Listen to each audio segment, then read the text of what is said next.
siang pemirsa, kami dari Magnet TV kembali hadir menyapa Anda pada siang hari ini. Kami akan membagikan sejumlah informasi terbaru yang akan menemani Anda selama beberapa menit ke depan. Nama saya Danisa Kiki Andre. Dan saya Celia Siska Darmawan. Pada segmen kali ini, kami akan mengajak pemirsa untuk mengunjungi salah satu situs bersejarah di Kota Tangerang yang penuh makna dan juga nilai budaya, yaitu Masjid Kalipasir. Masjid ini dikenal sebagai masjid tertua di Kota Tangerang dan menjadi simbol keharmonisan antara budaya Islam dan Tionghoa. Terima kasih Cecilia dan Danis. Saat ini saya dan beberapa rekan lainnya berada di Masjid Jami Kalipasir yang terletak di pusat kota Tangerang. Masjid ini dibangun pada abad ke-18 menjadikannya sebagai masjid tertua di kota Tangerang dan merupakan simbol akulturasi budaya antara Tionghoa dan Islam. Jika kita lihat dari arsitekturnya, Masjid Jami Kalipasir memiliki desain yang sangat unik. Atap masjid ini mirip dengan atap kelenteng, sedangkan dinding dan ornamen di dalamnya memadukan simbol-simbol Islam dan budaya Tionghoa. Masjid ini menjadi bukti nyata kerukunan antar budaya yang telah berlangsung sejak zaman dahulu di wilayah ini. Selain berfungsi sebagai tempat ibadah, Masjid Jami Kalipasir juga berfungsi sebagai pusat kegiatan masyarakat, baik dalam hal keagamaan maupun budaya.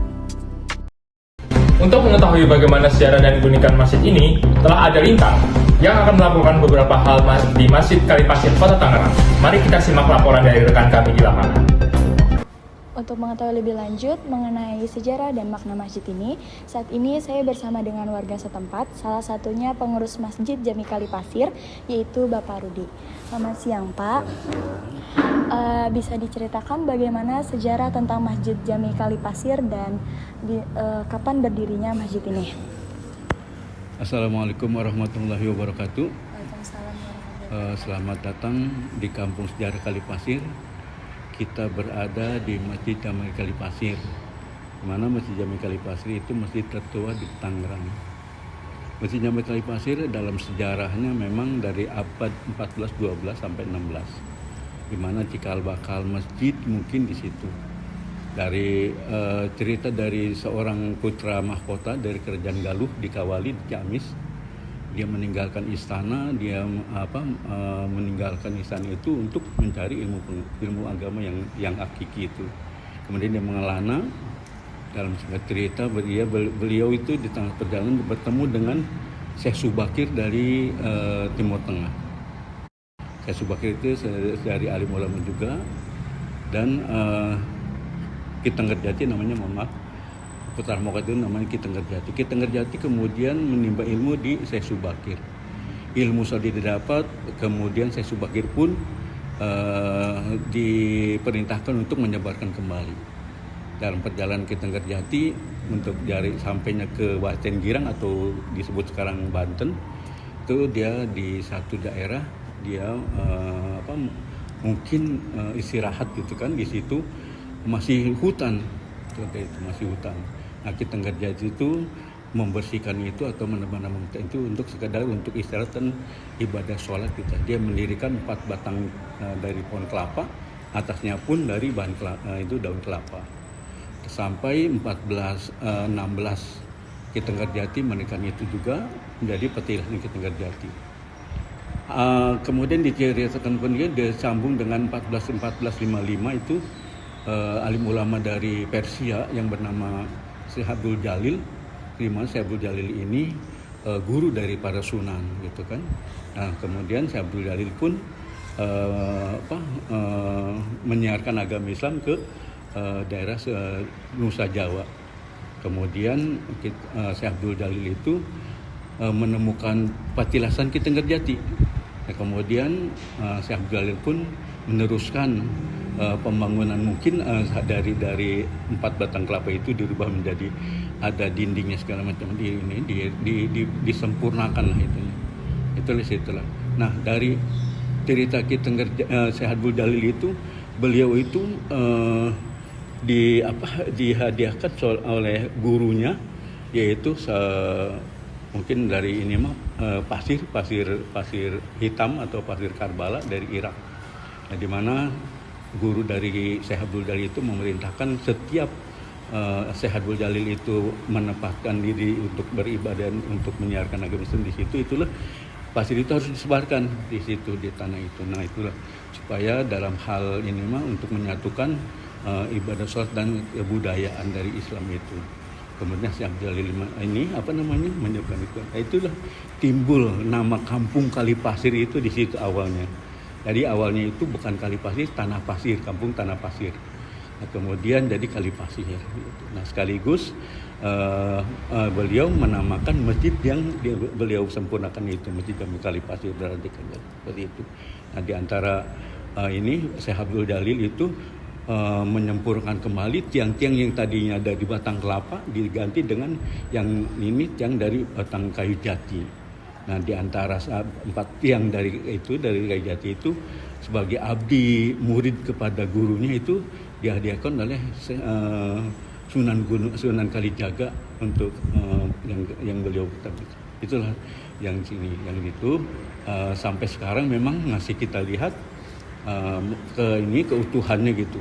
Itu inilah Masjid Jami Kalipasir yang itu nih 4 tiang itu yang kita ceritakan tadi ini 4 tiang ini dan 1 tiang yang hadiah dari Sunan Kalijaga ini. Seperti itu. Kemudian dari bentuk ini pun bangunan dari Masjid Jami Kalipasir itu tidak sama dengan masjid-masjid yang lain. Di antaranya atap itu atap bersusun itu seperti bangunan dari Melayu dan Kerajaan Sunda seperti itu. Nah di atas itu kita tidak menggunakan kubah, tapi ada hadiah dari Kerajaan Banten Sunan Kalijaga yaitu balu arti atau nama cungkup atau momolo. Itu kenapa Masjid Jami Kalipasir itu mendapatkan balu arti dari Kerajaan Banten? Karena ada kekerabatan dekat dengan Kerajaan Banten di mana seorang putri atau seorang wanita hasil dari Kalipasir ini ditikah atau bernikah dengan Sultan Ageng Tirtayasa dari Kesunanan Banten. Itulah jadi Masjid Jami Kalipasir ini mempunyai cerita atau sejarah untuk ini seperti itu. Dan di awal dari tahun itu tapi tidak diambil dulu itu pendirian dari Masjid Jami Kalipasir 1421 itu 1455 tidak. Tapi Masjid Jami Kalipasir ada tulisan di Demak itu berdiri tahun 1576. Tapi tidak ditampilkan siapa pendirinya. Dari awal dari 1576 sampai sekarang cuma 3 bagian yang masih utuh. Di antara 4 tiang ini mihrab sama mimbar dan di atas itu dari cungkup atau balu arti. Seperti itu ya Pak. Sudah? Terima kasih Pak Rudi atas informasinya. Jadi untuk kesimpulan Masjid Jami Kalipasir ini tidak hanya sebagai tempat ibadah saja ya Pak ya, namun menjadi simbol keharmonisan dan juga keragaman budaya. Baik, mungkin sampai saya tambahkan dikit, sampai ada tulisan dari para mahasiswa pusat toleransi agama dan budaya itu adanya di Masjid Jami Kalipasir seperti itu. Karena mungkin dekatnya kita dengan rumah ibadatan dari itu yang Jawa itu yang kita masih harmonis sampai sekarang. Tidak ada gontok-gontokan itu seperti itu ini. Baik, mungkin untuk informasi selanjutnya bisa beralih kepada Kristi.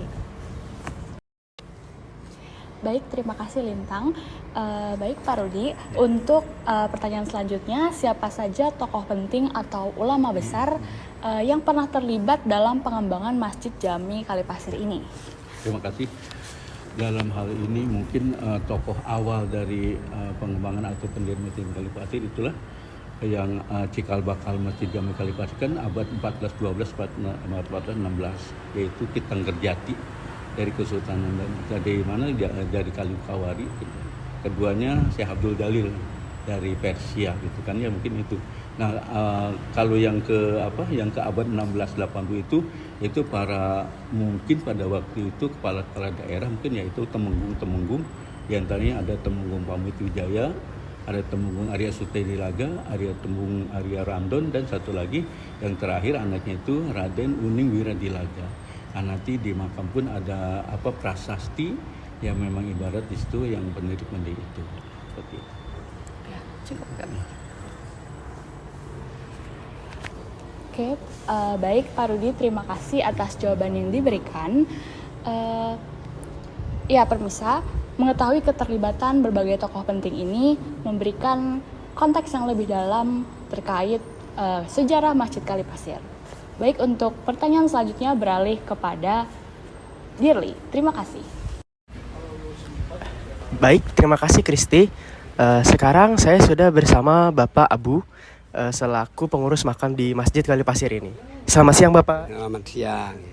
Baik Pak, kira-kira apa sajakah acara-acara atau kegiatan-kegiatan tahunan yang biasanya diadakan di Masjid Kalipasir ini Pak? Oh iya, kalau terkait kegiatan yang ada di masjid ini seperti maulid, kemudian arak-arakan perahu, seperti itu. Kalau di acara-acara tahunan seperti itu, cuma itu. Baik Pak, kalau yang arak-arakan perahu itu biasanya diadakan pada saat apa Pak? Ya. Diadakan pada saat bulan Maulid Nabi. Pada saat bulan Maulid Nabi sebelum kita mengadakan acara asrakal, kita mengadakan arak-arakan perahu dulu yang sifatnya sebagai simbolik bahwa masyarakat di sini dulunya itu kemakmuran, lambang kemakmuran Kampung Kalipasir seperti itu. Kalau boleh tahu Pak, yang arak-arakan perahu itu sudah diadakan dari kapan ya Pak? Sejak tahun 1439. Jadi pendahulu kami dulu melakukan itu sebagai bentuk lambang kemakmuran daripada kampung masyarakat Kalipasir seperti itu. Jadi setiap tahun diadakan itu. Setiap tahun diadakan menjelang Maulid Nabi. Sebelum kita mengadakan asrakal anam, kita mengadakan arak-arakan perahu, kemudian kita mengadakan juga jarah bersama. Seluruh masyarakat di kampung ini turut serta di dalam perayaan Maulid Nabi seperti itu. Oke, baik Bapak, terima kasih atas informasi dan waktunya. Selanjutnya kami lanjutkan kepada reporter Cinta. Baik, terima kasih Dirli. Sekarang saya sudah bersama Bapak Abu. Kira-kira selama ini adakah tantangan dalam menjaga keberlangsungan kegiatan di Masjid Kalipasir sebagai salah satu tempat bersejarah? Ya, terima kasih. Kalau terkait tantangan, alhamdulillah kami tidak mendapatkan tantangan atau rintangan karena kita selalu berkoordinasi dengan Buntek Bio atau masyarakat Buddha. Kita sertakan mereka, kemudian untuk bentuk kebersamaan contoh kerukunan umat beragama itu beradanya di Kampung Kalipasir. Sehingga pada saat kita mengadakan sebuah kegiatan, alhamdulillah tidak pernah mendapatkan gesekan atau tantangan yang sifatnya non teknis, tidak ada, alhamdulillah. Baik, terima kasih atas jawabannya Bapak Abu. Selanjutnya untuk informasi lebih lanjutnya kita alihkan kepada Firda. Terima kasih. Ya, terima kasih Cinta. Baik, sekarang saya sudah bersama Bapak Syarifuddin. Baik Pak, apa yang membuat Masjid Kalipasir ini berbeda dengan masjid lainnya yang ada di Tangerang? Oke, jadi Masjid Kalipasir berbentuk budaya dari dulu ya, semenjak dari dulu itu memang dari peninggalan dari zaman dulu. Jadi Masjid Kalipasir itu berbeda dengan masjid yang lain dari ornamennya dan salah satu itu pemberian yang disebut Balu Arti di sana itu pemberian dari Sultan Ageng Tirtayasa dari daerah Banten gitu. Jadi dari semenjak dulu memang sudah ada sedemikian rupa gitu. Jadi cuma hanya ada renovasi tapi tidak merubah bentuk aslinya kayak gitu. Baik, terima kasih Bapak atas informasinya. Informasi mengenai perbedaan Masjid Kalipasir dengan masjid lainnya yang ada di Tangerang sangat menarik dan membuat perspektif baru. Untuk informasi selanjutnya, saya beralih kepada Mas Hayu. Terima kasih. Ya baik, terima kasih Firda. Untuk pertanyaan selanjutnya, apa harapan Bapak untuk pengembangan Masjid Kalipasir di masa depan dan juga pesan dan kesan untuk para pemirsa? Harapan untuk kedepannya semoga ini lestari terus dan memang ini banyak dikunjungi dari penjara-penjara dari berbagai daerah pun ada gitu kan yang datang ke sini. Jadi harapan saya agar masjid ini lestari seterusnya, dan untuk generasi yang akan datang mungkin mereka bisa belajar dari sekarang untuk masa yang akan datang. Ya. Baik, cukup. Baik, terima kasih atas jawabannya Bapak. Demikian laporan dari Masjid Kalipasir. Saya Mas Ayu, kembali ke studio. Terima kasih untuk laporan menariknya, Bintang, Kristi, Gili, Sinta, Firda, dan Mas Ayu. Masjid Kalipasir merupakan contoh nyata betapa kaya dan beragamnya budaya kita. Semoga kisah tentang masjid ini bisa menginspirasi kita semua dalam menjaga toleransi dan persatuan. Terima kasih telah menyaksikan program kami. Sampai jumpa.